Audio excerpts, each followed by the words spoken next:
विद्योत्तमा से विवाह कालिदास के जीवन की प्रमुख घटना थी। ऐसा कहा जाता है कि वह शुरू में अनपढ़ और मूर्ख थे। विद्योत्तमा को अपने ज्ञान पर बहुत घमंड था। वह एक राजकुमारी थी। उसने यह प्रतिज्ञा ली थी कि जो पुरुष उसे शास्त्रार्थ में पराजित करेगा वह उसी से विवाह करेगी। बहुत से विद्वान विद्योत्तमा से विवाह करने के लिए आए, परंतु पराजित होकर चले गए। सभी विद्वान मन ही मन विद्योत्तमा से प्रतिशोध लेने के लिए सोच रहे थे। वह किसी ऐसे व्यक्ति की तलाश कर रहे थे जो उसे शास्त्रार्थ में पराजित कर सके। एक दिन उन्हें पेड़ में एक व्यक्ति दिखाई पड़ा। वह जिस शाखा में बैठा था उसी को काट रहा था। विद्वान समझ गए कि यह व्यक्ति बहुत ही मूर्ख है। उसी समय उन्होंने उनका चुनाव विद्योत्तमा को पराजित करने के लिए कर लिया। वह व्यक्ति और नहीं कोई स्वयं कालिदास थे। कालिदास का शास्त्रार्थ विद्योत्तमा से कराया गया, जो मौन होकर ही हुआ। शास्त्रार्थ के दौरान विद्योत्तमा ने कालिदास को एक उंगली दिखाई, जिसका अर्थ था कि ब्रह्मा एक है, परंतु कालिदास ने समझा कि वह कह रही है कि उसकी एक आंख फोड़ देगी। इस प्रश्न के जवाब में उन्होंने अपनी 2 उंगली खड़ी कर दी।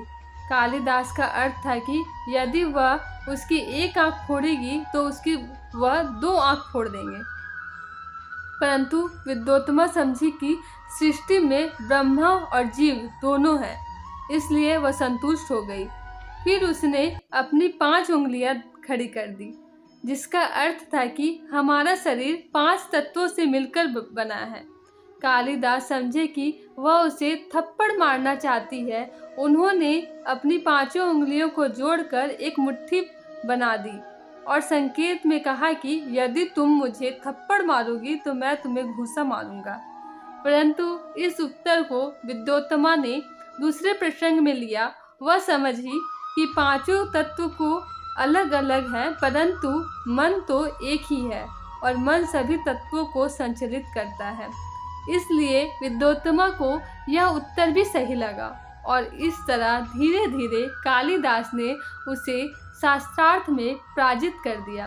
कालिदास का विवाह विद्योत्तमा से हो गया। उसे जल्द ही सच्चाई का पता चला कि कालिदास अनपढ़ और मूर्ख है। उसने कालिदास को घर से निकाल दिया और कहा, जाओ पहले पूर्ण ज्ञान लेकर आओ, तभी घर वापस आना। कालिदास बेचारे घर से निकल गए।